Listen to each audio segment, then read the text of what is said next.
Bothe along with Tom Haughton. And Tom, a pleasure to have you on the program. Thank you.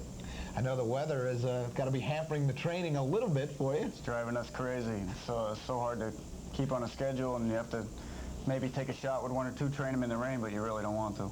Let's talk about the way this past winter and spring went for you. First of all, the 3-year-olds. Well, it's a weaker bunch than we had probably last year. We had Meadow Branch, Brett, Golden Greek, Napolitano, those kind.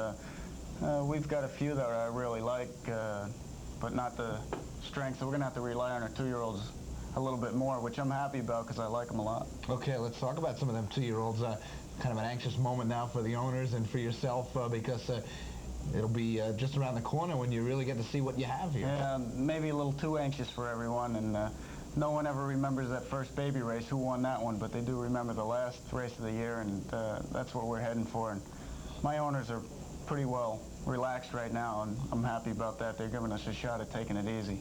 Okay, is it a little added pressure this year with the Woodrow Wilson being a little earlier than it was last year? Does it add a little pressure to you to get things going a little quicker? I don't like it much. I think the Woodrow Wilson should be the last day of this meeting, and it would give us all a much better chance of not driving our horses maybe right into the ground a lot of times, and I'm just not going to do it this year, and we're going to have better horses for that. But we'll be in the Woodrow Wilson with something, hopefully. And, it is awful tough, though. You have to push them a little more than you like. Tom, with over 53 horses up here now, are you looking to get more into the racehorse categories opposed to the 2- and 3-year-olds, so maybe you can be here longer? I'd love to do it.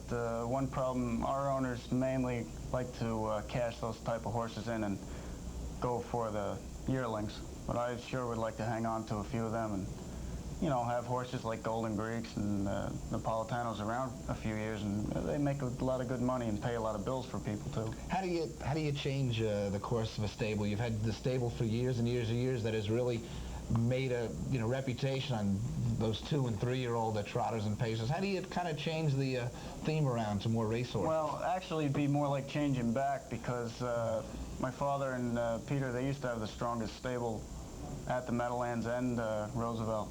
All invitational horses and that, and they used to hang on to those good horses, and it started to change where people were cashing them in and going for the 2-year-olds, and of course then Peter was gone, and that we couldn't keep him up here, and my father, so it's going to be tough to keep a racehorse stable. We're going to have to get a really good man to stay up here. Tom, how did you handle all the enormous pressure and burden that was put on your shoulders so suddenly? Well, like once I said, if the football gets in your hands, you better run with it because they'll just knock you down, run right over top of you, everyone. No one's going to worry about you if you're going to sit around and sulk. So you have to go with it. Had things become a little easier for you this year as far as organizing the entire stable? I think much easier. Like last year, like I say, pushing the horses, I think we pushed a little much. We had to be there in those races, and this year we're not going to do it. We're not going to hurt these horses, and they're going to be much better for it.